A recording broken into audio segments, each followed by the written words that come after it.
Perfect. Yeah. Thank you. Sharp. What do you mean to go away? Perfect.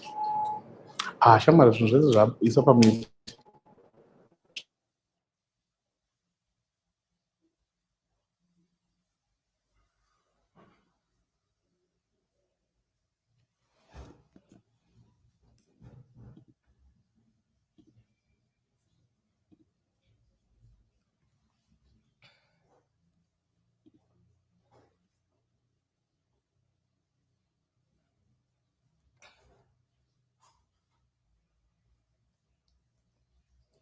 Hello, everybody, and welcome. We're just giving everybody a few minutes to settle in. Let me begin by apologizing for my hoarse voice. I'm not trying to put out any negative signs. I have a cold. I'm recovering. And this is the best we'll sound today. We're going to do our best. Yes, can everybody hear me? Great. Marilyn, can you hear me? I'm not sure Marilyn can. Good evening, good morning, good afternoon, depending on whatever part of the world you are, and our panelists are all across the world today. My name is Natasha Kimani. I am the Regional Director for Future Elect in East Africa. And today, you're joining us in a long-standing series of conversations we've been having throughout the year. And under the campaign Ready to Run. And the essence of this campaign is to encourage more young Africans to run for political office. We want to ensure they're prepared and equipped to challenge systems and processes and stand up and be counted. In a continent that has more young Africans, it is important that they're represented in political spaces. We've been having conversations around, our first conversation in the year was around young people and the strategies they could use to ensure that they run for political office. Our second webinar was on around women, the opportunities and challenges. And today, as we wind and close down the year, we are focusing on navigating political campaigns. And I couldn't be speaking with anyone but the best. I'm honored and privileged to have these experts with me today. I'm going to be introducing them. The first expert with us today is Marilyn Kamuru, who is a feminist lawyer and activist, a leading expert on constitutional gender quotas in Kenya. Marilyn was a lead practitioner in precedent-setting case where the High Court found the Kenyan president and parliament in violation of the constitutional gender quota in the constitution of the cabinet. Marilyn is a skilled political strategist, having worked on various feminist campaigns from the We Are 52% and femicide, as well as for women seeking political office. She has advised, among others, the Chief Justice of Kenya, cabinet secretaries, as well as presidential and deputy presidential. Marilyn has, I'll request, Glenn, please mute your mic temporarily. Thank you. Thank you for that. Marilyn has written extensively on women in politics in Kenya, including Where Women Are and Gender in the 2017 elections. Our next panelist is Jonathan Moakes. Jonathan Moakes is a multi-skilled organizational leader and an expert in strategy, communications, and campaign management. He specializes in transforming strategic insights and messaging recommendations from opinion research and social listening into actionable campaign plans focused on the persuasion and motivation of identified target markets. He's also a key proponent of applying the rigor, discipline, and speed of political campaigning to corporate and issue advocacy campaigns, enabling clients to be several steps ahead of their competitors and sustains a competitive advantage. Jonathan has consulted to corporates, governments, advocacy groups, political parties, and candidates in over 25 countries on 5 continents. As we speak, he's in Lebanon working his magic. Our final panelist is Glen Mpani. Glenn is an expert in African political campaign consulting and the managing partner at Shikamo Political Advisory and Campaign Services.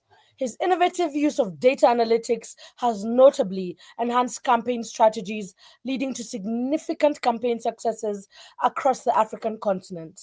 He is also the host and convener of the first ever to be held International Political Campaign Expo, a convening that focuses on improving the quality of political campaigns.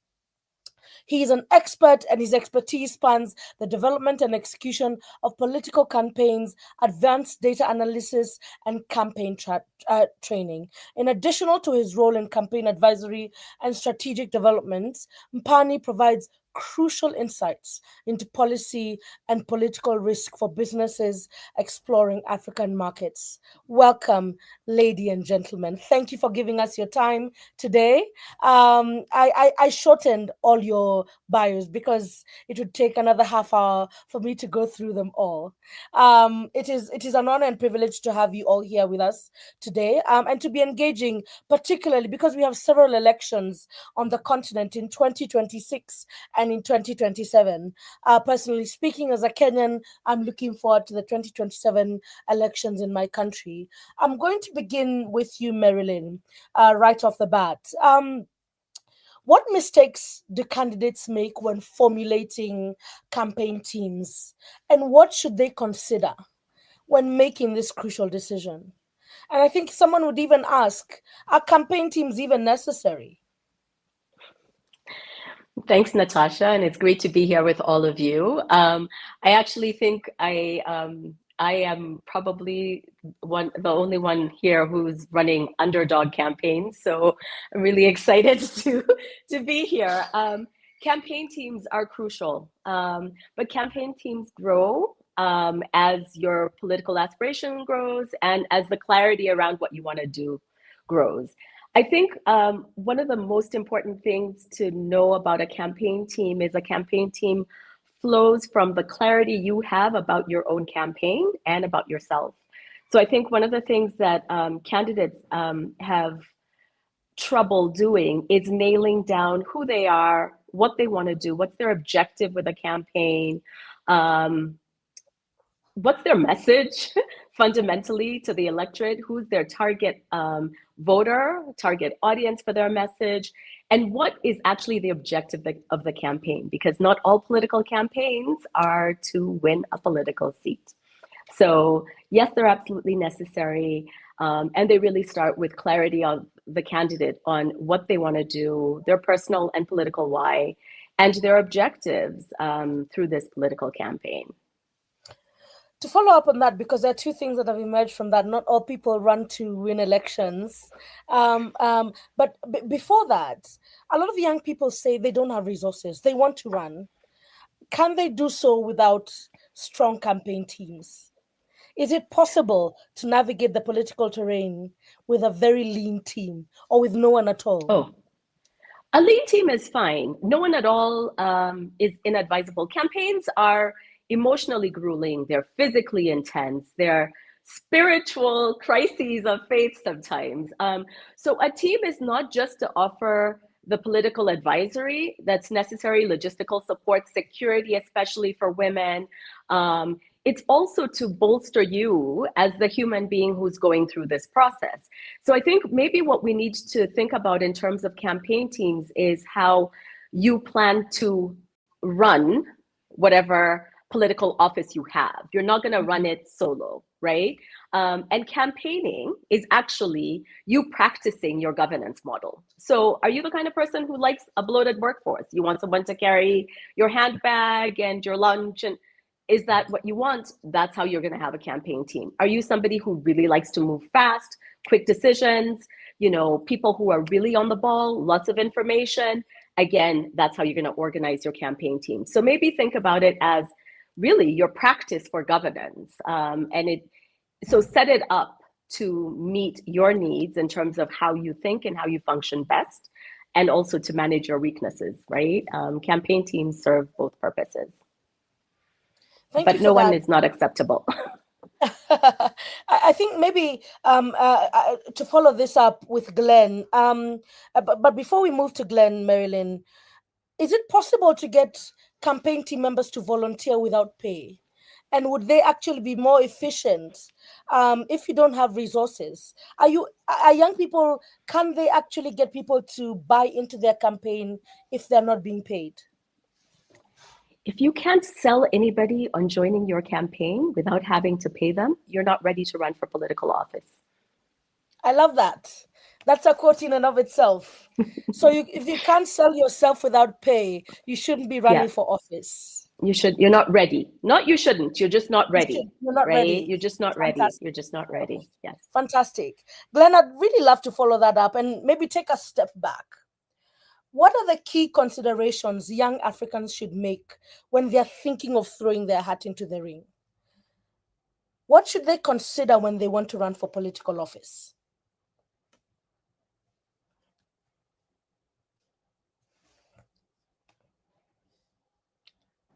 Right. Thank you so much, Natasha, and thanks, Marilyn.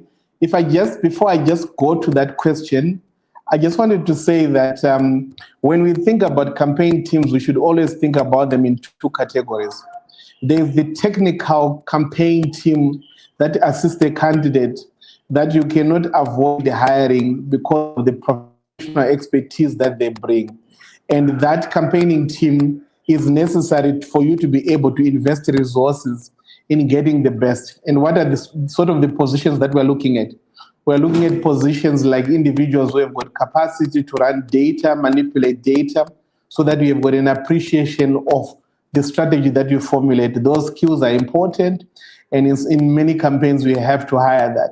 We're also looking at expertise in development of a communication strategy. You can't also run away from getting professionals who can be able to assist you on that, because those skills are important. Thirdly, if you're looking at issues of fundraising, these are also skills that you need. So generally, when I am running a campaign or working with a team, we usually need to have two categories: the technical team and the political team. The political team is generally the people who are closer to the candidate, who run campaigns in the field.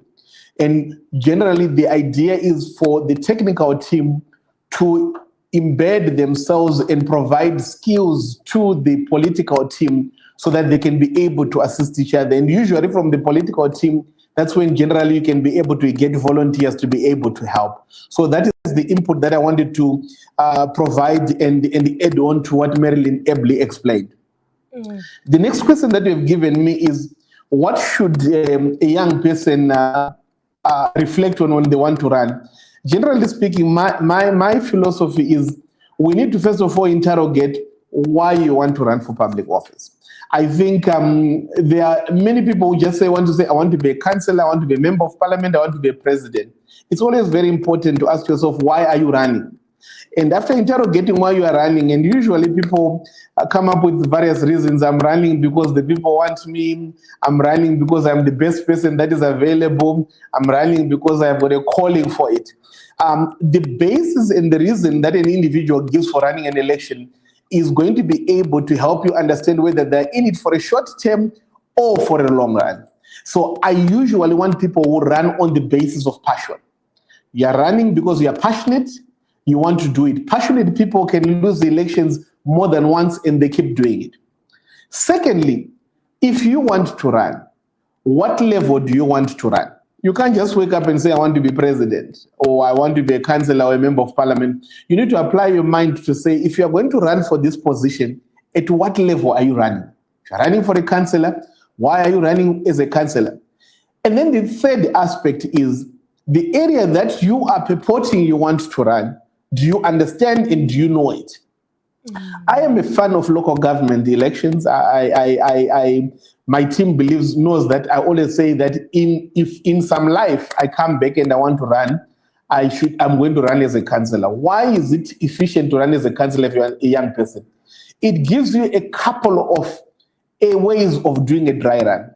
Running for a council seat, the numbers that are required for you to be able to win are manageable.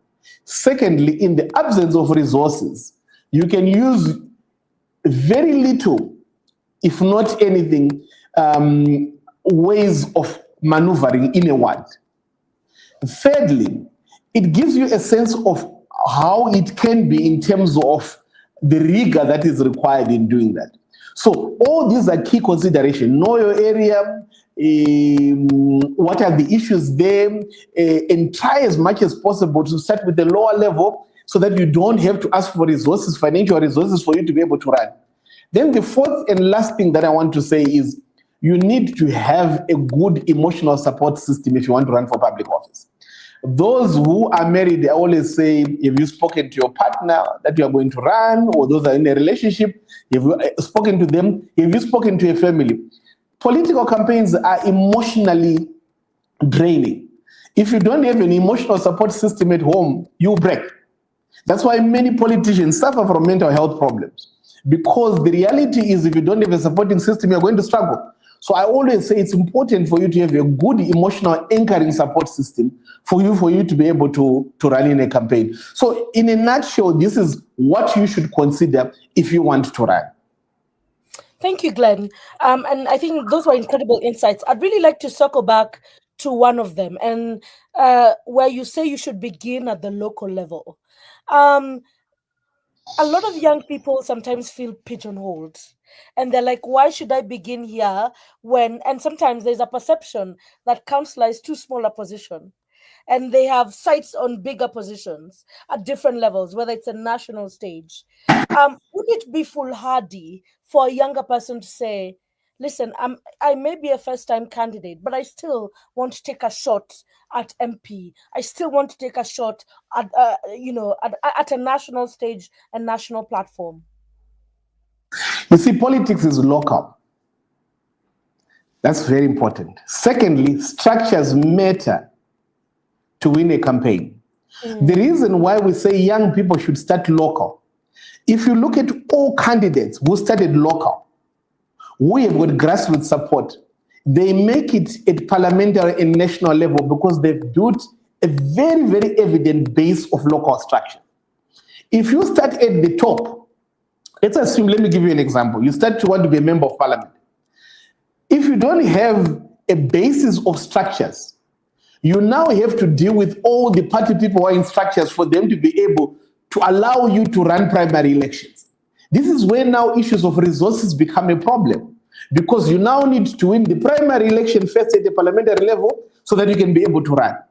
But if you start at a local level as a councillor, what you then are able to do now is that at the council level, you are now able to get support for you to run as a council candidate. You are now also able to navigate issues of resources. You are now also able to deal with the party issues that are there. So the reason why I advocate for that is that being a local level leader, it's a very good springboard for you to rise to upper position, particularly if you're young. You've got age on your side. You can rise through. But if you start at parliamentary position, presidential position, this is why some of the candidates who I've interfaced with, they hate me for saying this. Even if you have got support across where you go to rallies and people like you, and you have not built in structures that are there on the ground, starting at the bottom enables you to build your party, your structure, and be able to run effective campaigns. So I am a fan of young people starting with lower positions and rising up within the structures. It's a normal thing, and you get experience through that process. I really like that approach. I saw Marilyn nodding and shaking her head at the same time. And before I move to Jonathan, I'd really love to hear what you were thinking as Glenn was speaking. So while I agree in some respects, I disagree in others. So for instance, women in Kenya have a really bad success rate at the MCA, which is the member of county assembly position, which would be effectively our local government, right? Women have a very bad success rate there. I think it's about 10% or maybe less than that. And so if you're looking at that data and you're a first-time candidate, that does not mean that you do not need the local support, but it does mean that you do need to assess, are you willing to try 3-4 times for a position where it's got a 10% success rate for women, or do you want to try a member of parliament, single member constituency, or for another position. So I think it's also important to look at what are the success rates. I think Glenn was also speaking about parties. So if you're running as an independent candidate, that might be different. And again, what's the electoral system you're in? A first past the post versus a proportional representation have or a mixed system. There's another analysis to conduct. So I agree with the rationale, but I would suggest also run the numbers around what's the success rate for somebody who looks like you in that position. Thank you so much. I also saw Jonathan, and I'm sure you are taking some notes down. I'd really love to hear your thoughts before I get to my question. What do you think of the conversation we are having? Should I start small? Should I go for the topmost position? Firstly, good afternoon, Natasha. Hi, Glenn. Hi, Marilyn. It's great to be on this very exciting webinar. So let me give you a classic politician answer, Natasha, and say it depends. I do think that Glenn has made some very valid points about the learning grounds that local elections give you and the ability to build and to cut your teeth on that. But I also do think that we desperately, as Africans, need young people in higher office. I think the situation is urgent. So I wouldn't want any young person sort of listening to this conversation to think that they shouldn't have a go at member of parliament or a presidential or governor in the case of Kenya, should they believe that they've got the vision and the means to be able to deliver to the people. I think it does come down to what Marilyn and Glenn were both saying, is do you have a reason, a why as to why you're running? What is your mission? Why are you going to get up in the morning and contest that election? What is your vision? What is your story? And does it connect with what people want? And if it connects with what people want, then you've got a rationale and a reason for running. And then it comes down to resource and mobilization, which is changing almost on a daily basis in this era. So I just thought I'd make that quick comment on this discussion. Absolutely. Just to follow up on this, because we are still on this conversation on what a first timer should do, is Jonathan, if a first timer were to come and say, listen, I don't have the resources to mobilize a campaign team. And as Marilyn said, if you can't convince someone, you should reconsider. What exactly should a first timer do to get people to be on their technical campaign team, as Glenn mentioned, but they don't have the resources? Or should they use whatever is left for the technical team? But again, as a first timer, I'm like, I need to save all I can for the ground, for the actual campaign. So what do I do?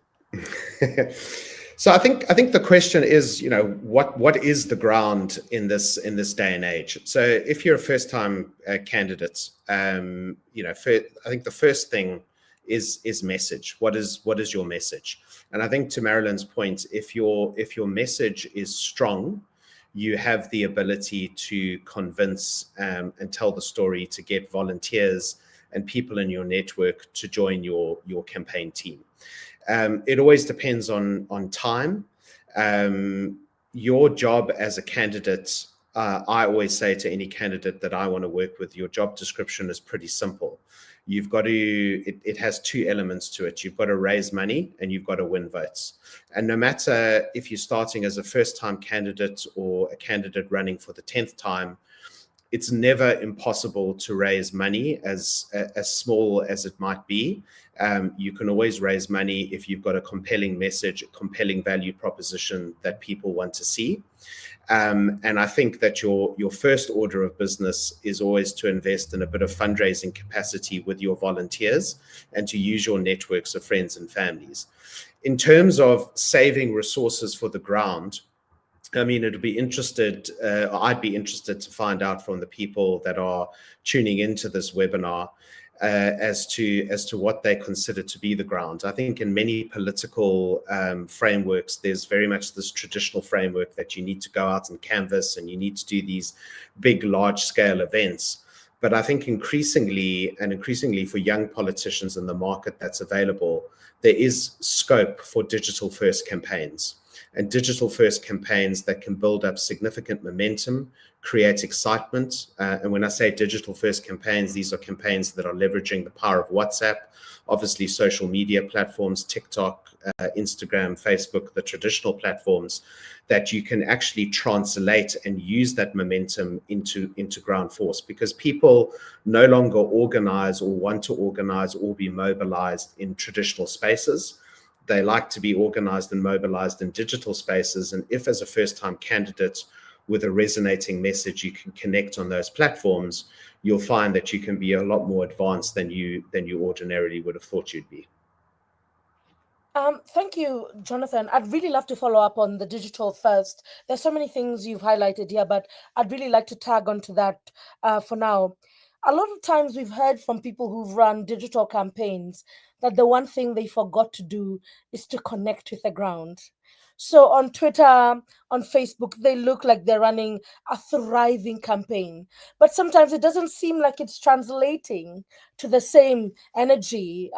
In Nairobi, we say "kwa ground," on the ground. A lot of people don't know you. So how do we then begin digitally and then translate that to a physical campaign? Yeah, great question. Because I think you can quite easily thrive in a digital space and then have about two people, yourself and your wife, turning up to vote for you on election day. I think that often happens. I think it's about bringing people on a journey on the digital space that transforms into a physical space eventually. And I think there's lots of examples of how to do that. This is not an African example, but maybe a recent celebrated. I think we're all experiencing a bit of Zoran Mamdani fatigue, but I'm sure a lot of people followed that campaign with great interest. And he ran a very digital first campaign that, as it approached to the general election, got people to organize in physical spaces and transformed into door knocking and speaking to, I think, about 500,000 people that were on his database that he'd connected initially with on a digital basis. So you connect with where people are initially, because let's face it, no matter where I go or travel to, people don't like coming to traditional party meetings. They like where they are digitally.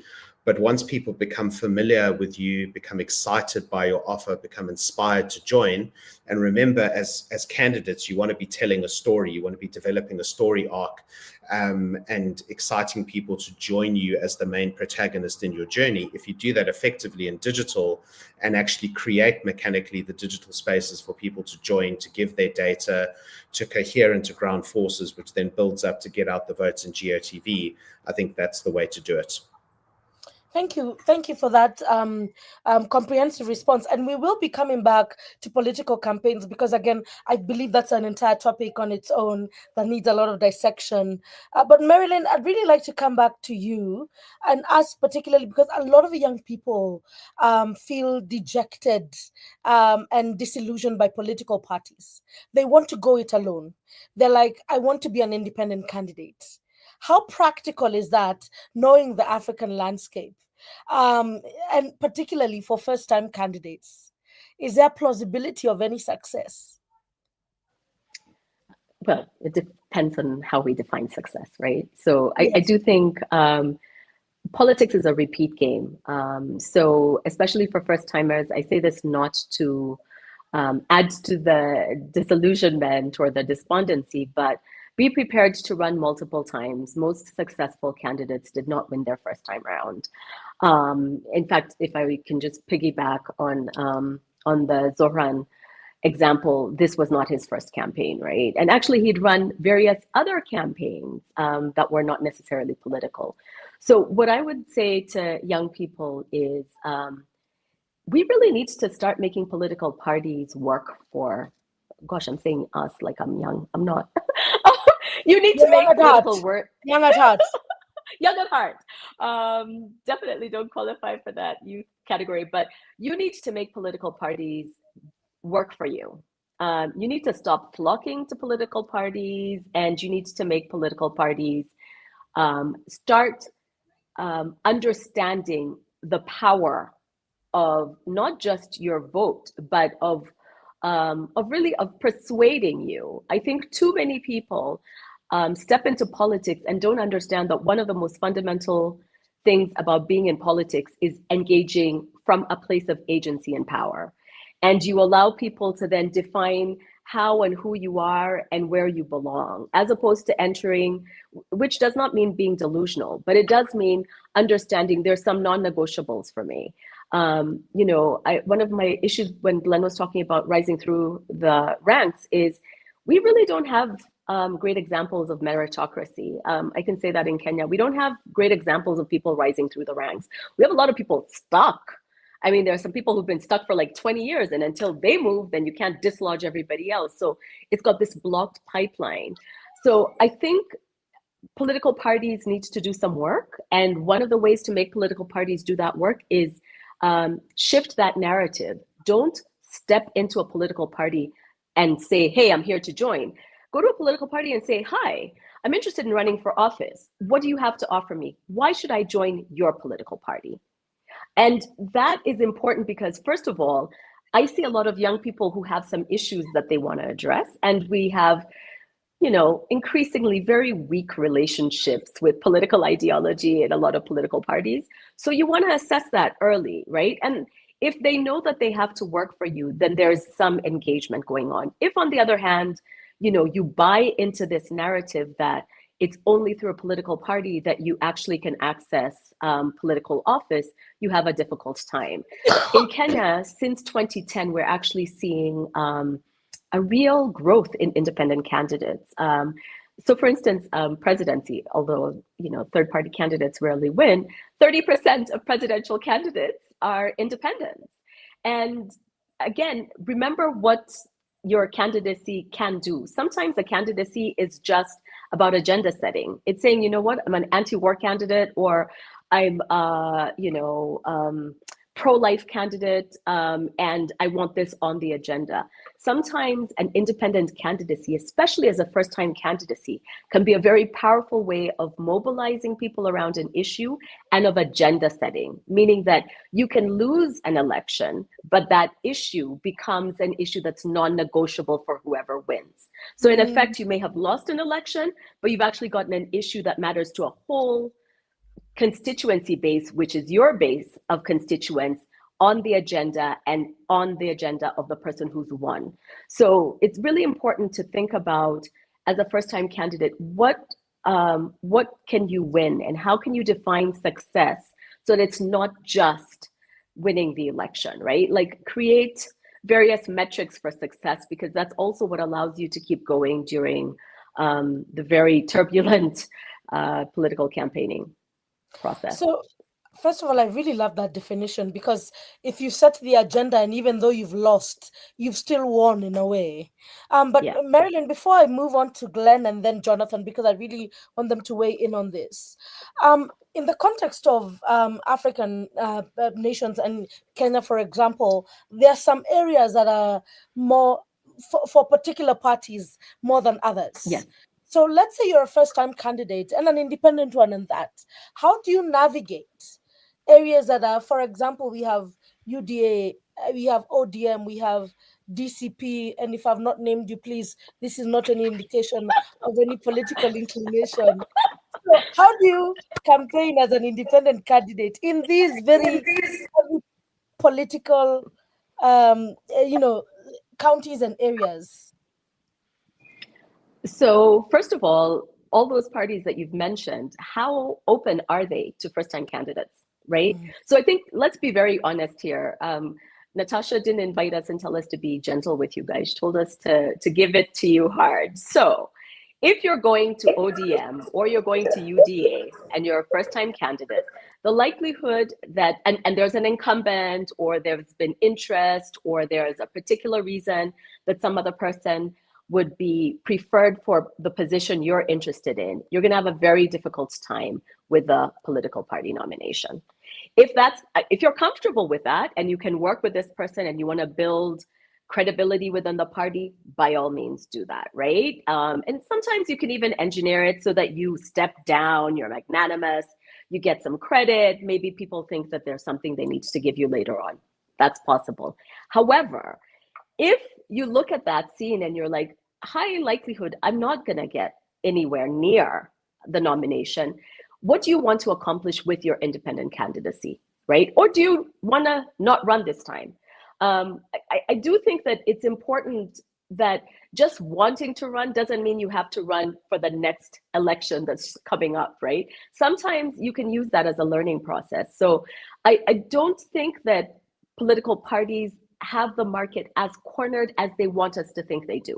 In Kenya, we're watching ODM, which is 20 years old, which is significant because we have a really poor political party culture. ODM is 20 years old, but it's facing one of the roughest patches that it's ever faced. And we're not sure how it's going to fare in the next, the next election and the next maybe 5 years. Probably ODM is not going to be getting a 6-piece vote the way they used to, right? So you might be able to run in an ODM stronghold area, not on ODM for the first time in a very long time and have a real shot. So again, pay attention to the political landscape, how things are shifting. There's a thing that could have been 100% true in the last election that is no longer true or less true. That's to say, Natasha, you're absolutely right, but in this moment, we're seeing a lot of flux. And again, anti-establishment feelings, anti-incumbency feelings mean that opportunities for independent candidates are better.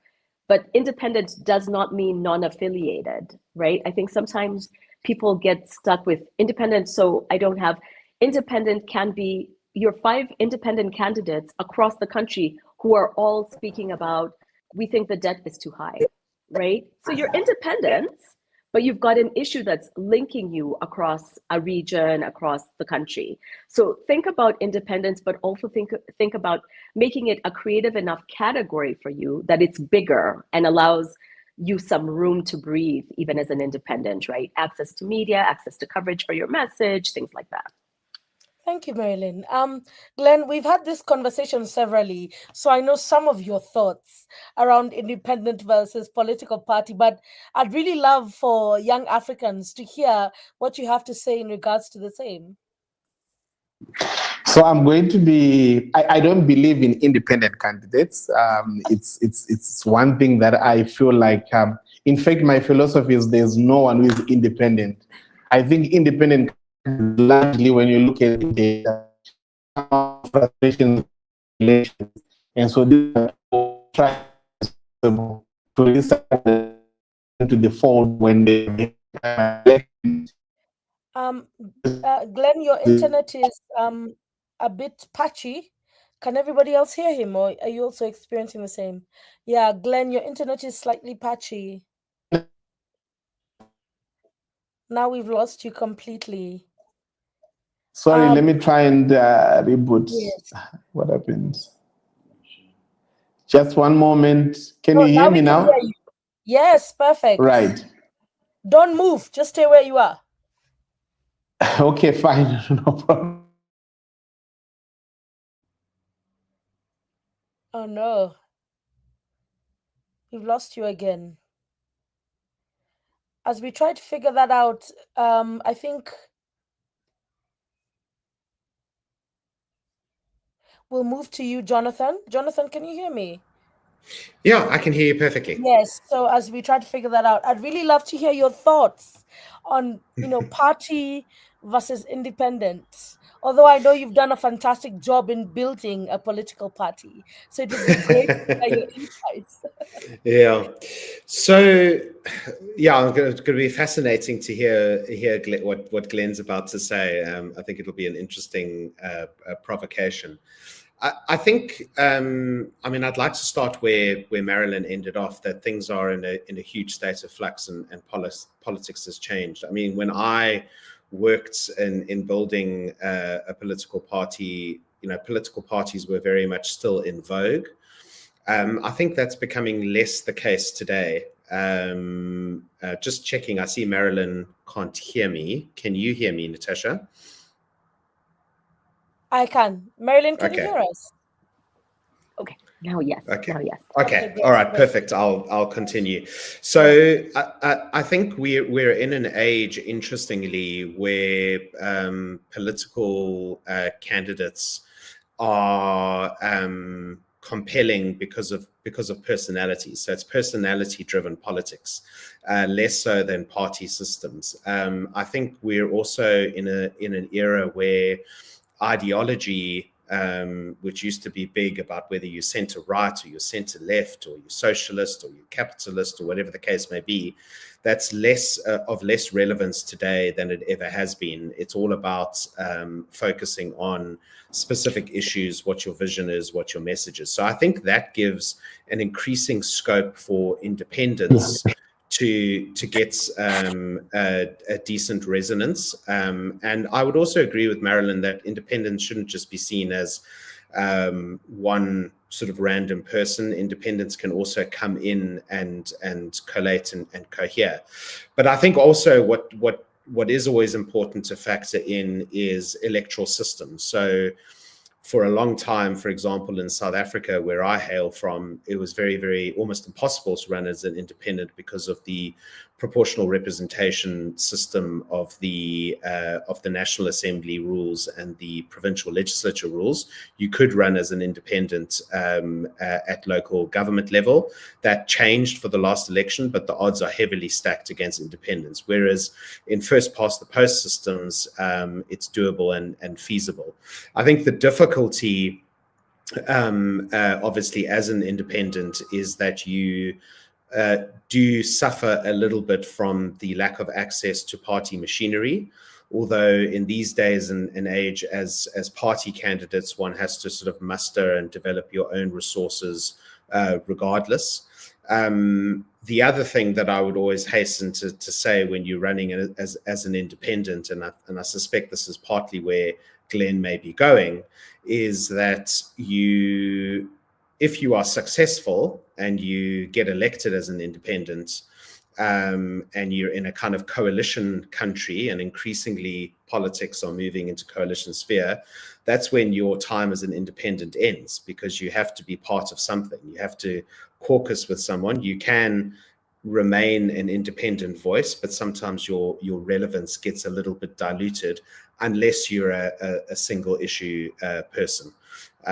So yeah, just some initial perspectives, but I think Glen is back with us.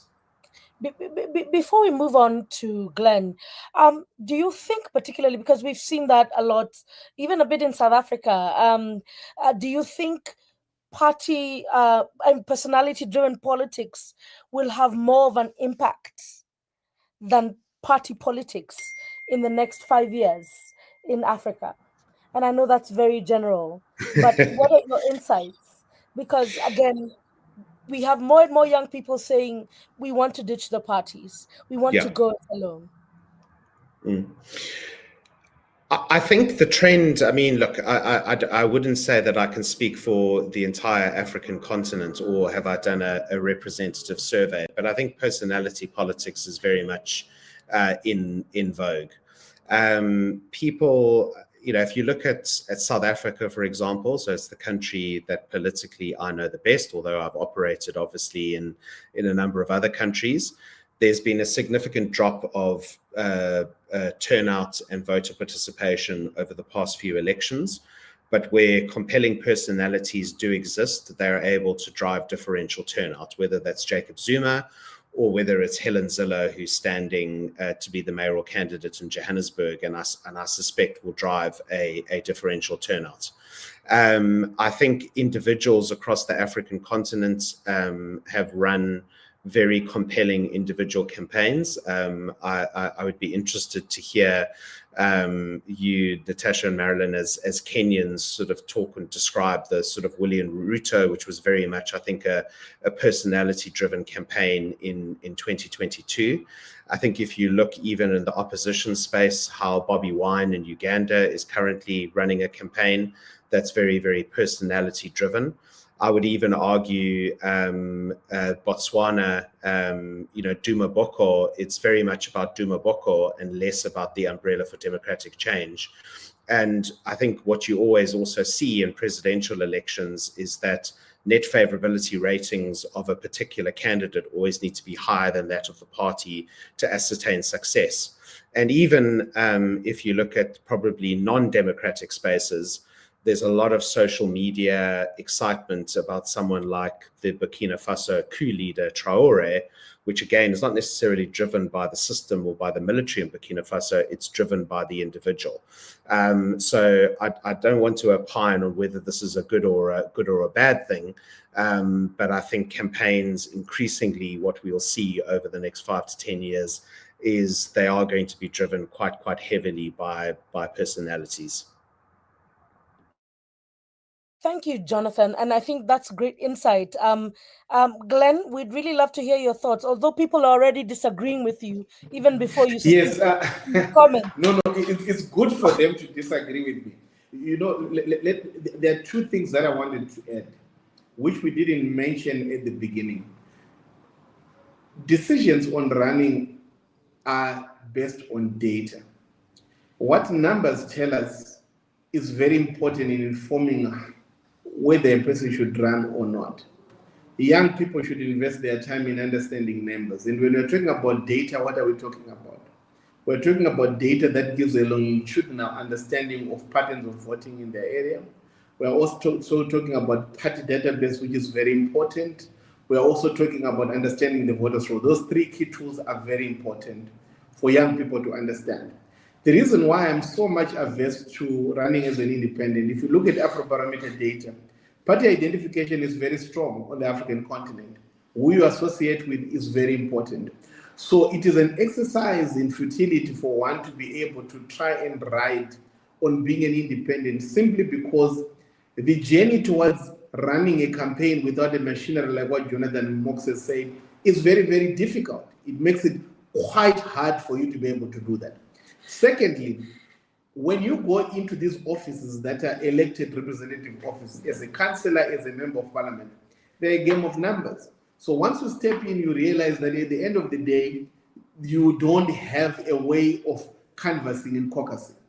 I will give you an example of what Jonathan was referring to. South Africa amended its legislation to allow independence. If you look at data of independence, their traction and their impact, you'll find that yes, you can go in and be able to win, but the reality of it is that the costs of doing it and navigating it, we're talking about young people, first-time voters, I think it's quite high.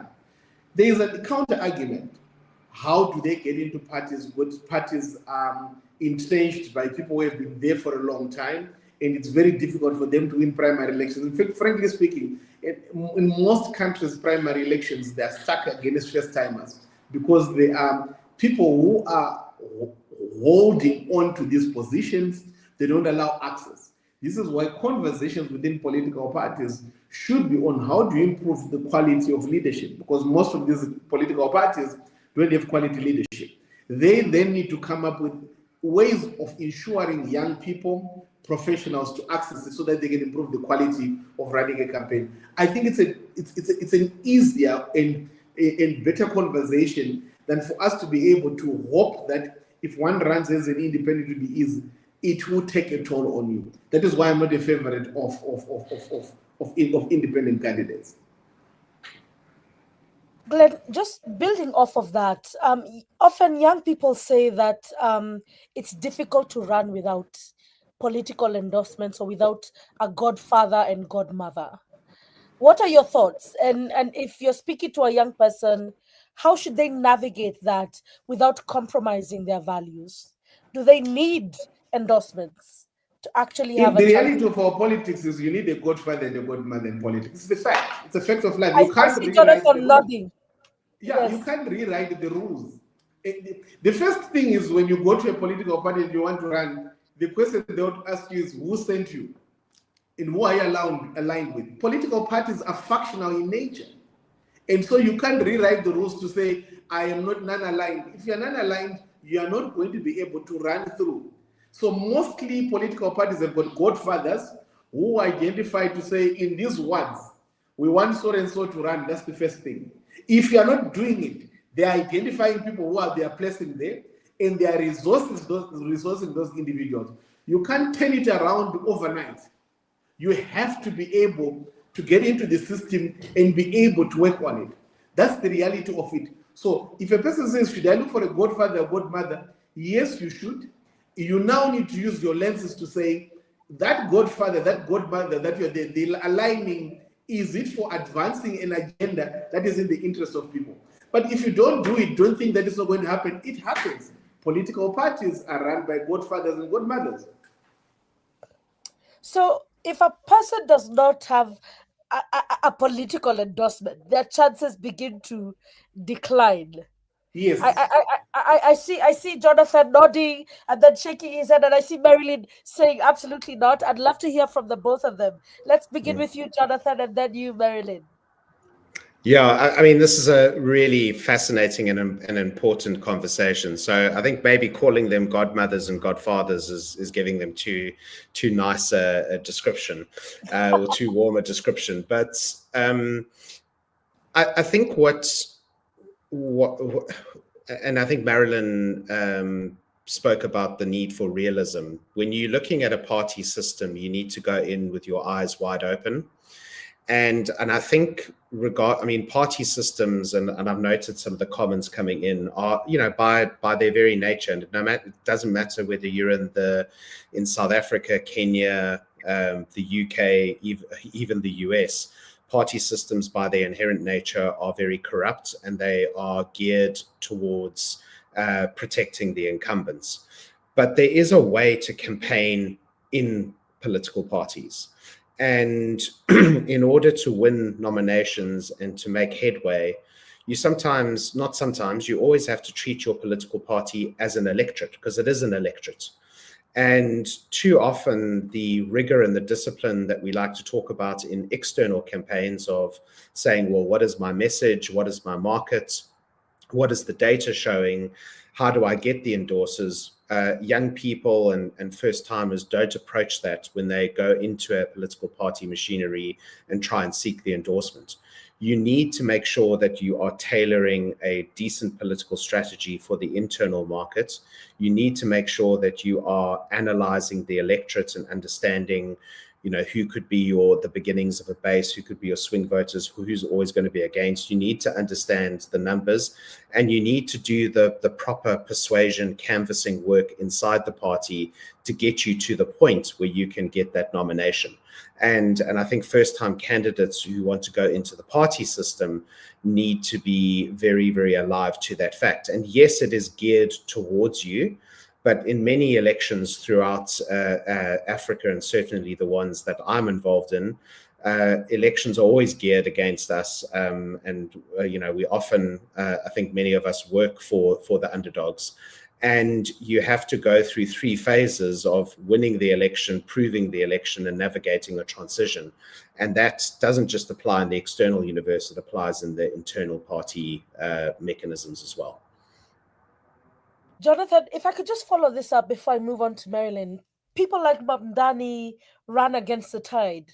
It seemed like the Democratic Party wasn't endorsing his candidature, and yet he won. So if a young person is looking at this and saying, listen, I can run and don't necessarily need a political endorsement to win, are they being delusional, or is there hope in this continent? Well, I think there's always hope, but I think the political system in America, and that allowed Mpani to do what he did, is fundamentally different to many of our political systems. He was able. So remember the primary that he famously won, where he defeated Andrew Cuomo. It's a public primary, so people need to be registered Democrats, but essentially they're members of the public. Often controversial, I think it would be a great thing in many of our African countries if we had open primaries, because I think that would often reward people who've got good, compelling messages, but that doesn't exist at the moment in our systems. It's very closed primaries, and it's very much dealing with electorates of 500,000 people, 2,000 people, at the most, as opposed to the sort of 100,000, 200,000 that Mpani was campaigning for in his particular primary. So I think it does give people hope in what's possible as a candidate, and as I mentioned earlier on, I think his campaign offers so many examples in terms of the importance of message, the importance of storytelling, and how you can translate a digital-first campaign into a practical, physical, on-the-ground effort. But I think for candidates in Africa that are looking at political parties, you've got to very quickly become streetwise, and you've got to understand the electorate. You've got to understand that there's an internal electorate before there's an external electorate. The American internal electorate is somewhat external. It's very, very, very bizarre. But if you understand and if you treat things like an internal electorate, and a lot of people invest a lot of time and energy on divvying up that party internal electorate so that they can get a nomination, and those are the successful people. I've seen it in many countries where people have achieved nominations and have ousted people in candidate selection mechanisms through the party, through running better internal campaigns and getting to those godfather and godmother figures that Glenn was talking about far more effectively than the incumbents. So there is hope in that. You've just got to be prepared. And campaigns always about strategy, resources, messaging, and just relentless operational discipline from start to finish. Thank you, Glenn. Thank you, Jonathan. Apologies for that. Marilyn, we'd love to hear your thoughts, your dissenting thoughts. Well, I kind of agree with Jonathan a little bit, and especially about the internal campaign. And I think that, one of the things we've assumed is you're not going to a political party, joining and saying, hey, I want to run. If you have a political party strategy, invest in the political party, learn the political party. And they are the rules of the political party, and they are the practices, the informal relationships, the informal decision-making. And so you really do need to invest in that. So my dissenting thoughts are especially around women. And, Glenn talked about data, and I'll tell you, data is super important in this regard. Who can you point to? And if you can, this is important because then you can make this decision. Who can you point to who is a young woman who has managed to use the political godfather, godmother system to get themselves to a particular position that aligns with what you would like? What has it cost them? Are you willing to pay that cost? Is the reward worth it for you? And then I would also say one of the benefits that young people have in politics, especially now, is a potential to be disruptive, which is to shift the political playing field in ways that benefit them and in ways that have not traditionally benefited them. So I think for me, one of the challenges with the godmother, and Jonathan is so right, it really is such a benevolent term, and they're usually not benevolent people at all, is that the costs, especially for women, are very many times trading sexual favors. Like, this is documented. There is a very defined pipeline. So oftentimes you're told, great, I think you're fantastic. You're behind so-and-so. I'll say that in my own political journey, I worked for a female political candidate because every time I went to volunteer for male political candidates, I was getting hit on. People would be like, oh, what are you doing here? Who is your partner, basically? So it wasn't even possible to do what I wanted to do because I'm navigating, male expectations of my female presence in this political space. So I do want women, as you listen to this advice, to really parse through it and look at it and say, okay, and that's not to say it's always bad for you. That's just to say, question it and look at, okay, is there a woman maybe in the last 5 years who's gotten to some place and she's like, I really hated how I got here. I really hated what I needed to do. I'm making it different for other women. Okay, hit your star there, and talk to people, look for these candidates, join them at the most innocuous events, churches, burials if you can, and have a moment with them, and don't sell anything. Learn, figure out what makes this person tick. Is this the kind of person that I can convince to endorse me for something? But another way to get an endorsement is to be so bloody impressive that people start asking, who is that? We saw this during the Gen Z riots in Kenya, where, a couple of young people came to prominence, and some of them have been co-opted into political parties, which means that they didn't go begging and knocking on the door. They were actually, handpicked because they'd already developed, a following, a presence, visibility. Not always very easy, but make your own luck in politics, right? Use these opportunities. If you are political, use these opportunities to stick your head up and, see if your message resonates, and iterate, your message, refine it with small groups, with larger groups, until it gets to the point where people are asking, wait a second, what's happening with so-and-so? And how come they're always able to get a group together to talk about, the Constitution or debt or healthcare, do that. So I think what I'm saying is, look at all these strategies and then analyze them for your particular candidacy and your particular experience. Thank you for that, Marilyn. So these conversations also have gender nuances that should not be ignored. And actually, some of the comments, Paul Mugaya says that these godfathers, mothers are taking advantage of young people. Lots of sexual favors, abuse for young ladies, and taking hard-earned money from young men and women has disappointed many. S. Maundu comments that Mamdani didn't run alone. He had the benefit of the political network built by the Democratic Socialists of America. So again, proving our point that you cannot do it alone and you need some support. Glenn, I'd like to come to you. Oftentimes we hear that young people are not voters. So a lot of times people say, don't waste your vote campaigning around young people. So I wonder, if I have a year to an election, what are the things I should focus on? It's crunch time. I don't have a lot of time.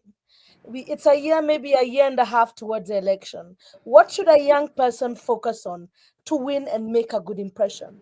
Although, like Marilyn said, sometimes winning is not the goal. And I really love that approach. What should a young person focus on? So I'll go back to the point that I mentioned earlier, that data is very important. So if a young person is interested in running, it's very important for them to be able to assess who is traditionally been voting in the areas that they want to run. In that data, you can be able to assess, you looking at previous patterns of voting. In many countries now, one of the beauty of this is that voting is now polling station based. So you can be able to go through the polling station data, looking at it in terms of 2-3 previous elections, for you to be able to assess that. The second level of conversation that one needs to be able to look at as a young person, if they are determining if they want to run, is extrapolating data that is related to the issues. What are the issues in that area? What are the issues and concerns that need to be dealt with? The third one, which is related to political parties. Unfortunately, because of the patronage nature around our politics, there are instances, and many of them, where individuals just vote for the party and then they don't care about the individual. So what the party stands for, its level of popularity, and the attitude during that period is what determines that. So the space for being disruptive is very limited. If you want to be disruptive, what then you need to be able to do is to disrupt the internal intra-party system of a political party, so that when it is electing candidates, you have an opportunity for you to be able to go there. So the numbers and the culture in which political parties run is what will be able to give you an opportunity whether you should be able to do that. Then when it comes to who votes, in many campaigns that I've run, young people don't vote. And the most weird thing about them is that they can register and not vote. And one of the issues that more and more I talk about is that when we look at the story of elections, when we look at the numbers, you'll find that we're having more and more people not going to vote. It's not out of them lack of knowledge, but there is a statement that they are communicating. So if you are in a campaign and you are hoping that because you are young people are going to vote for you. Data has shown me that they are not dependable. The constituents that you need to focus on is the 35 going up. And realistically speaking, they are the ones who vote, and largely women go out and vote. What needs to be done? It is a research question that we need to fix. But young people are not dependable voters.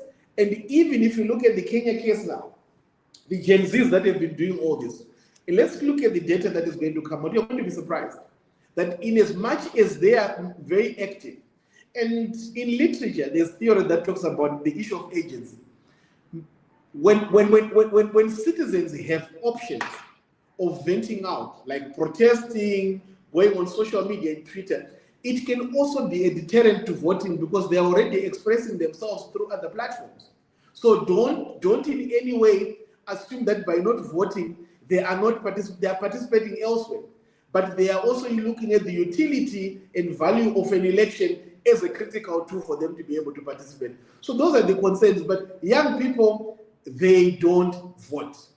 And generally speaking, in terms of my strategy, when I'm working with my team, we pay attention to them, but we know that they are very unreliable constituents when it comes to elections.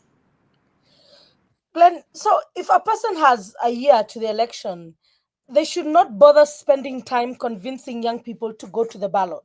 Would that be a waste of their campaign strategy, or can that be included as they are gearing people to get out to vote? If you give me $100 and I'm budgeting for expenditure for spending in a campaign, I will not put 80% of the resources on young people. I might just put 20% in case we're able to get one or two, but I will not use 80% of my resources on that. I don't believe that you get first-time voters. I don't believe that if they're active enough at your rallies, they'll vote. They are an unreliable constituency. We need to figure out what. Even if you go and look at the Mpani elections in New York City, Mpani won with about 1 million. But potentially, how many people are in New York who could have voted? So while we celebrate Mpani, a larger number of people in that election, they did not go and vote. So that's the reality that you need to deal with, that young people don't vote. And it's something that we need to debunk and be able to resolve, but they don't participate in elections. Thank you. Glenn, I'm really curious to hear your thoughts, because I really love building up on this data, rely on data, focus on the issues, and then finally focus on your particular target audience, which is 35 and above. And building up on that, I'd really like to sort of pluck out the issues, and particularly political communication, which a lot of young people don't invest in. But how can young people ensure that their campaign messaging is sharp enough for them not to just to get noticed, but for them to have traction? So we are data-driven. So we believe that the data should tell you where the conversation is taking place. So when we look at data, we are looking at previous patterns of voting. That informs us developing a campaign strategy. And our political communication strategy is largely anchored on the campaign strategy. So it basically means that if I look at most countries, and I know there's all this excitement about social media, whatever, if you're going to be looking at it, look at mobile penetration in a country, the cost of data, where is your constituents, because the data is going to tell you where they are. What platforms are you going to use? In as much as there is excitement about X, Facebook, and TikTok, largely when you look at data that shows about penetration, they don't usually occupy more than 20% in terms of access in the population. The areas where you access people and citizens is using the platforms that are anchored closer to people. And what are those? Community radio stations are very powerful. You need to be able to use that. WhatsApp is a very important platform in accessing people. But you also need to realistically understand, in an election, everyone is bombarding people on WhatsApp. This is why I'm a fan of door-to-door, go to people, talk to them. It's the most effective way of communicating with the voter. Unfortunately, our society is excited with theatrical events that are performative, rallies, whistle stops. Those are good. Someone doesn't have anything to do, they're unemployed, they attend them. But when you look at the results and the turnover that comes out of it, because it's very little dividend that comes out of it. So my sense is personal voter contact is important, but that is anchored on understanding of who votes, the patterns of voting, and directly interacting with them. That's the most effective way of turning around and getting support. Thank you, Glenn. Jonathan, I'd like us to build on that. You are the communications expert when it comes to political campaigns. How can young people hone messages that are suited for their elections, and particularly for their specific campaigns? How can they be effective, clear, and engaging? Thanks, Natasha, and thanks for the kind words. But I think I'm gonna maybe build on Glenn's points. I think first and foremost, effective messages come from being able to understand where the electorate is and where they want their country or their specific geography to go to. So the magic always comes from being able to connect your why, your mission, your vision, your reason for running, with what the electorate wants, to develop what I often term a unique selling proposition or a value proposition, which you're then able to back up with a program of action. I think the key ingredient for communications and effective political communications is being able to tell a story. And you tell a story through driving specific issues. And issues are things that may be affecting particular voters. So it's not like a theme such as education or corruption or health. So an example of an issue, so health, for example, would be a theme. The reason that an issue would be the fact that there's a shortage of medicines available at hospitals and people aren't able to access them.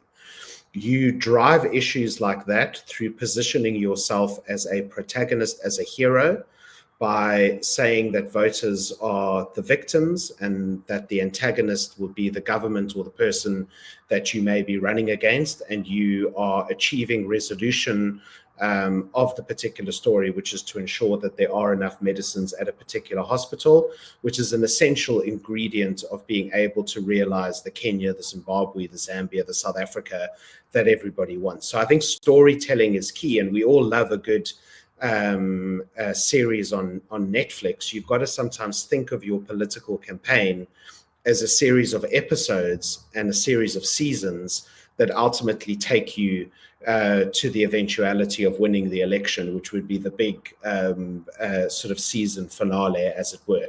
And then also just, I think channels of communication are absolutely key, because when it comes, I mean, I think Glenn is absolutely right. The most pure form of political communication and the most effective form of political communication is without a doubt face-to-face, door-to-door conversations. It's often resource intensive, and you can sometimes speed it up through various sort of aspects. But if you can do door-to-door conversation, you are able to engender a sense of relationship, a sense of trust, a sense of persuasion. And often when someone has had a door-to-door conversation and has been persuaded to vote, they'll end up turning out to vote. But in terms of communications, I would definitely say that storytelling in this day and age is key, matched with being able to reach people through the right channel strategy. Jonathan, a lot of young people don't trust or seem to trust politicians. How can you build a brand worth trusting, where people can actually say, listen, I'm banking on this woman, on this man? Is it possible in such a trust deficit environment that we're living in? And this question comes from Instagram. By the way, we are live on Instagram, Facebook, and YouTube, and LinkedIn. So questions are coming from everywhere. I love it. A multi-channel strategy. Absolutely brilliant, Natasha. So building trust. I mean, look, the only way to build trust is through developing a brand and establishing brand cornerstones. I think the one thing that I sort of left out, and I'm sure Glen and Marilyn would agree with this, is when you come to and settle on a consistent message and a consistent brand, the key thing that you have to do is you need to repeat it over and over again. And you might be saying it for the 10,000th, 50,000th, or 100,000th time and might want to physically be sick through saying it, but it's only when you get to that point that a voter suddenly goes, oh, this guy's actually for healthcare for all in this particular thing. So that repetition is key. I think the same would be for building up a brand that people trust. If you say you are a candidate that promises X, Y, and Z, then you need to demonstrate and show people that you have a track record that shows that you've done X, Y, Z, and that's testament to your character. Endorsements are obviously key, but you need to operate in a way day in, day out that demonstrates the brand over and over again. It's not something, you're not going to miraculously appear on the political scene and be someone that everybody trusts. You are going to have to be consistent. So in politics, consistency is key, and delivering the message, fighting for people, showing people that you care, and constantly repeating that message is what ultimately builds trust and consistency in one's brand. I love it. Consistency, repetition, and ensuring that the message is clear in delivering your brand. Repetition. Marilyn, we've seen a trend where a lot of campaign messages are, and this is an example again, X must go. Is that a political strategy that works when it comes to communication? Can that lead to any success long term, or should candidates focus more on hope and what can be offered rather than sort of taking down establishments, which seemed to work for President Trump in a way? I'm really keen to hear your thoughts. It worked for Trump. It also worked for President Ruto. He really got us to vote against, even though he definitely was a personality-driven candidate. I think one of the challenges, again, we go back to this political party, is if for political parties who have a broader agenda, it is often very helpful for them to have an anti-strategy, right? X must go, or this party is bad, because they're doing the work for multiple people, everyone through, the political line. I do think it is problematic for the type of politics we want, right?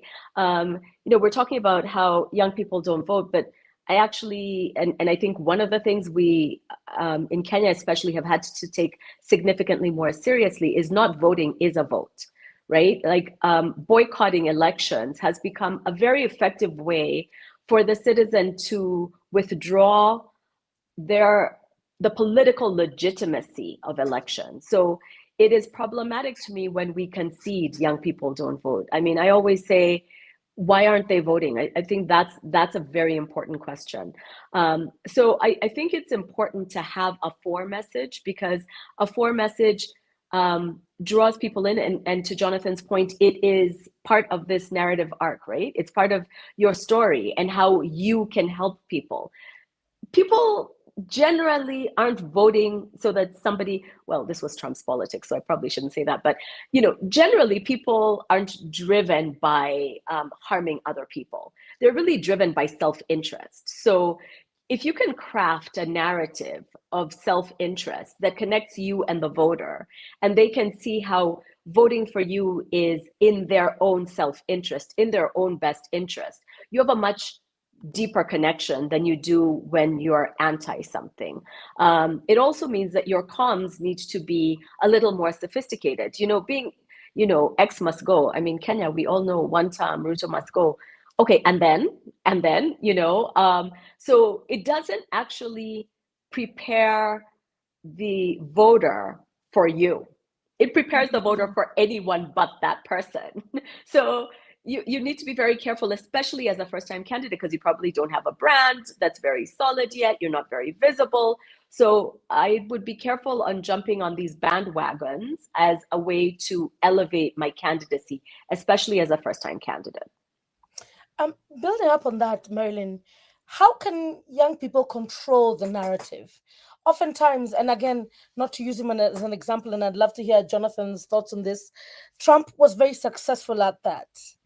he controlled the political narrative and conversations taking place. How can young people ensure that they don't cede to the narratives of those who've been in politics longer and know how to confuse the electorate? How do they stick to their agenda and the messaging?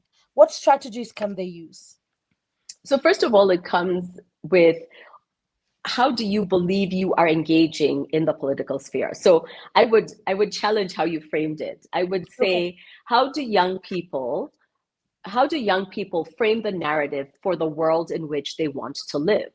You are the people who own this space, right? So when you're speaking, you're not speaking from a minority position or from a subordinate position.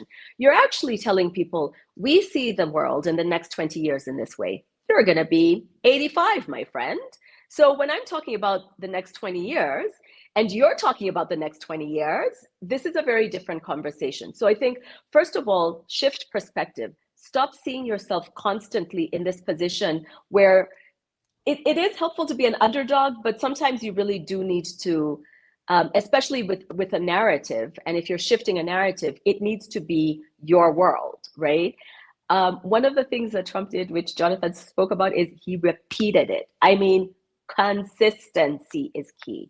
So what's the narrative? I've said this to Natasha's future elect cohorts before.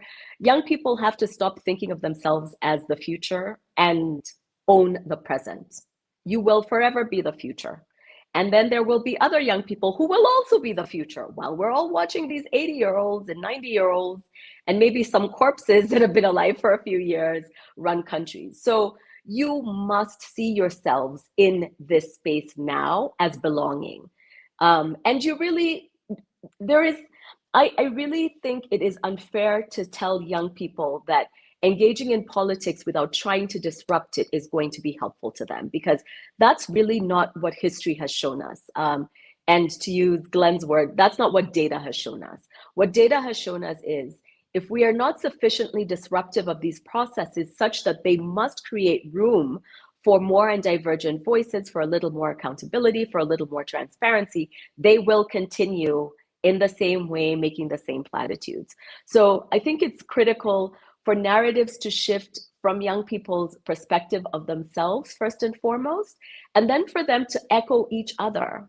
We talked about, being an independent doesn't mean just standing alone. It also is young people. What is messaging that you can collectively agree on, regardless even of political party? And it shouldn't necessarily be age and generational. I think it really needs to be bigger than that. At a certain point, I'm not a Gen Z, but if you want to make your whole politics about being Gen Z, then it's very hard for me to engage, even if I find you appealing. So make sure it is more than just age, more than just gender, more than just ethnicity. You really do need to be a full, rich person. I love Jonathan's analogy of a story. You need to be a 3D character. We need to feel what you feel and understand it. I have to be able to connect with you. I love this. I'm now going to open up. I'd like us to respond to some of the questions from the audience. I'm going to ask each one of you specific questions. Because of time, we may not be able to answer them all. But I think the first question is to you, Glen. If an aspirant, and this is from Nancy, what's the most suitable way for a first-time aspirant to fundraise? And they don't have an established network of political figures. How do they fundraise? Well, money follows ideas, Natasha. Money follows ideas. And one thing that I want to debunk, and I thought Jonathan was going to talk about it, that voting is not rational. In voting, you deal with two emotions, hope and fear. And so we use data to anchor those two emotions. So if a young person is coming in and they want to be able to fundraise, the reality of it is that there is no free money. No one gives you their money for no agenda. So if you're going to, so let no one delude you on it. That's no, I'm just giving you money because I support your cause. There's nothing like that. There will always be payback at some point. You need to sit down and ask yourself to say, Firstly, what sort of resources do you want? Secondly, what are you willing to trade and transact in your career getting into politics? Because at some point, they will ask for favors. They will ask for something in return. Thirdly, whoever is assisting you, do they align with your thinking? In most instances, you find people with entrenched position and entrenched agenda. This is why we always need to look at the role of money in politics and its impact in terms of how it affects an agenda. So if one is to say, how do you fundraise? This is why I pushed in earlier on about the agenda of going local. If you go local, let's ask ourselves in a ward, generally speaking, what is the average number of voters that you find in a ward? Depending on the electoral systems, 2,000, 3,000, 4,000. In some of these areas that are not largely rural, you can walk in them every day knocking on doors. You can interact with influencers that are there from the churches, from the business people, who can be able to push your agenda. So the cost nature largely moves away from financial to your ability to be able to have a team that helps you to be able to do that. But if you shoot at the top, the reality is if you find a young person who is running at the top and is running a top-notch campaign, you already need to know that they are already compromised. Someone is funding them, they've got a handler. That's how I would look at it. Thank you for that. I think I'm going to follow up. I have a question about the handler, but we don't have time. So I'll cede to the audience this time. Marilyn, this question is for you in particular. And, in Paul Mugaya asks, how can we fight the new normal of handouts in campaigns, which limits the youth to fully and actively participate in elections? So here I am with great ideas, and my opponent is giving out 2,000 shillings a day. How can a young person compete? What's this young person's story?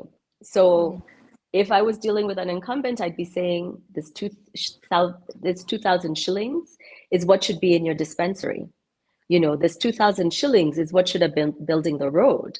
This 2,000 shillings should be part of the capitation for public schools, right? Did you not hear that we didn't have enough money for public schools? Did you not hear that we had to send children home early because schools had been closed? Handouts are a feature, not a bug in our politics, right? And I remember when I first came back home to Kenya, I used to be like, we all need to stop taking handouts. And, and it took me a while of campaigns to be like, okay, this thing is permanent. What do I do now, right? So it is, how do you fit, to go back to Jonathan's thing, how do you fit it into your story, right? And so that they understand where that money is coming from and what that money could do if you were the person in that position, perhaps, right? Or that person is going to need to replace that money, which I think a lot of people do understand intuitively. The other thing is, don't be afraid to say what you're not, right? And that doesn't mean to be high and mighty, I have so much integrity, no. But, and I'll use Zohran for this one because I think it was a very important play, and it sent very important messages, signals all across. And he was like, listen, if you're gonna move out because of the higher tax rate, move out of New York City. And it said something very clear. It said, I am for you working class, even if it means I lose these guys. And people want someone who fights for them and is willing to take a hit for them. So Zohran was saying, listen, I'm just this little guy, but I'm your person and I'll take these hits for you. So you need to have a story as a young person. Listen, I am this is who I am, this is what I believe in, and this is why I think this money can do this. If you take the money, please put the money to good use. And I think in Kenya, we've actually had lots of campaigns where we've told people, take the money, vote how you should vote anyway, right? And I think one of the reasons that that's going to become very, very effective is because politicians then don't have any hold on you. If people are starting to say, yeah, take the money, do what you want to do. Or as one of our political candidates the other day said, you shouldn't take 1,000, it should be 5. Like, you've got to play this game in a way that you can win. So what do you mean they're only giving away 3? You only got 300 shillings? I heard in this other ward they were giving away 7. Why do you think he only gave you 3? I mean, you can't see these things coming at you and be like, oh my God, what am I going to do? You need to think creatively. And this is where, again, campaign teams are helpful. Which one of your friends are always able to get out of a jam? Who's the person who has some of the craziest thoughts and you're like, okay, maybe not that, but we can do a version of that. So that's what you want a campaign team to help you do. But money should not bother you in politics, because if it does, it's doing the thing that political players want it to do, which is to keep you out of politics. So don't let money keep you out of politics. Think creatively about how you can, reduce its influence. I love that. That was a quotable quote. Jonathan, this is for you from unknown DK51.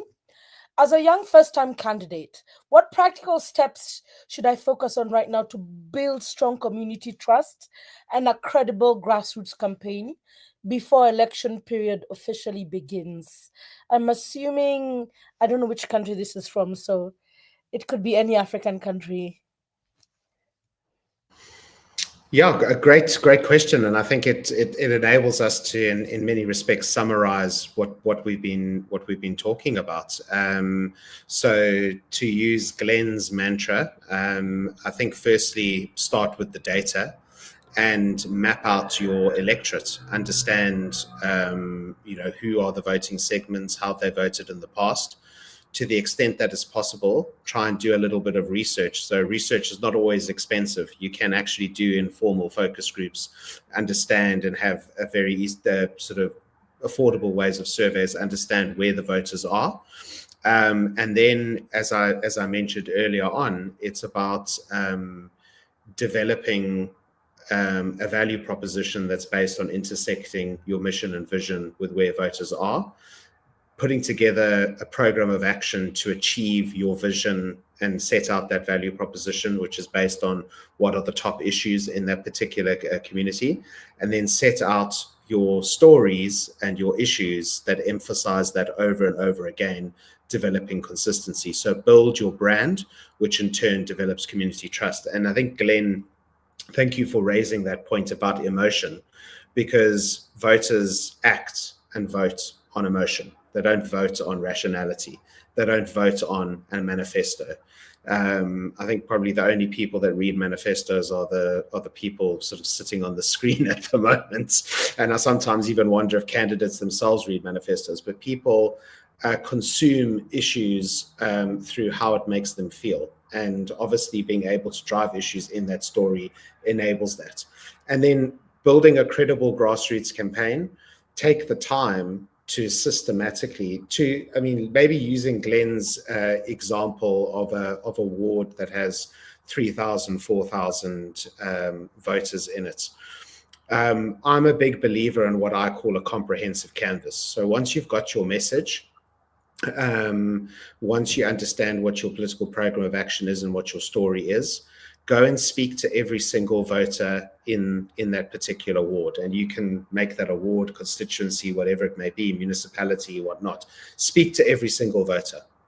And on the basis of that comprehensive canvas, that will enable you to have a database, whether it's on just a simple Excel sheet, doesn't have to be any fancy CRM, whatnot. It can be a very, very basic Excel sheet. Have all the voters, understand where they are, what their data is, how they responded to their questions, how they reacted to you, and then you segment them. You create what's called a basic voter choice scale, which basically says, here's my unreachables, here's my loyalists, in between are the people that swing voters, and then set up a thing of going back to the people that you think you can persuade and the ones that you can inspire to turn out. And that would basically be the simple ingredient. So get the message right, make sure that you're focusing on emotion and story, and link up with a comprehensive canvas. And just to end off with a terrible cliche, the enemy of progress is perfection. Just start with what you've got, with what you have, get out there and get started. That's how you build. I love that. And we are unfortunately over time. So I'd like us now to end with a parting shot. The questions are still coming in. I'm having to ignore them. I'd like each of you to give a parting shot to young Africans. And there's so many things and you've left us with. But I want to begin with you, Marilyn. You know, if you could speak to young people running, and there are many, not just in Kenya. There are local elections coming up in South Africa. Local elections, I think, in Cameroon. There are many elections coming up next year, which many of you are participating in. Marilyn, your thoughts? So thank you for this. I would say politics is for you. Don't let anybody tell you that you don't belong. Be very, very clear about what it is you want to do. Be willing to learn and unlearn, and have some non-negotiables. I think one of the challenges, and Glenn was really good about this, was there are transactional things you will need to do. That is part of politics. If you have difficulty with that, you shouldn't be in politics. Like, just step away. But even within that, there is a red line. What's your red line? Know that red line, have a support system around you that will help you hold on to that red line, and make politics enjoyable for you. Like, this is your life. This is what is gonna help you live the life that you want. So please don't accept that it must be a certain way. Every system, every political party we're living in was somebody else's vision. You have yours, and I look forward to living in a world where more young Africans are running for political office and holding political office. I love that. Jonathan? Gosh, how do I follow that? Well said from Marilyn. I think my parting shot would be where I left off on the answer to the previous question, which is get started. Africa needs you. The more young people getting involved in politics, the better. And with the right strategy, messaging, and discipline, you can achieve so much more than you probably think. And it's discipline for me, which I think is absolutely key. I think so many politicians on our continent forget that it is just basic organizational discipline and rigor that can often be the foundation for a winning campaign. And that organizational discipline is focused on getting the right message and then being able to deliver that message repeatedly, being on message in volume over time to the right target market, and do the basics right to be able to get that message delivered. And then the rest will be history. Thanks, Natasha. Thank you, Jonathan. And finally, Mr. Mpani. Thank you, Marilyn. Thanks, Jonathan and Natasha. What I want to say as closing remarks is encouraging every young person to say, join a political party. Why am I harping on it? Political parties are at the center of what determines our public affairs. It is from political parties that manifestos are generated and an agenda is set that inform public policy and decisions that are made. Secondly, political parties are the ones who offer individuals who end up being councillors, members of parliament, governors. So the centrality of political parties is they are in charge of our entire public affairs system. They determine everything. It's not an entity that you should leave to others. So my encouragement to young people is join a political party. If you want to shift the politics, if you want to disrupt, be a member of a political parties. It is the beginning and the end of our politics. Join those parties in numbers, change the intra-party system, change the political party culture, and be able to make a huge difference. Thank you so much. Glen Mpani, Jonathan Moakes, Marilyn Kamuru. The experts on politics in Africa came together to encourage young Africans to run for political office.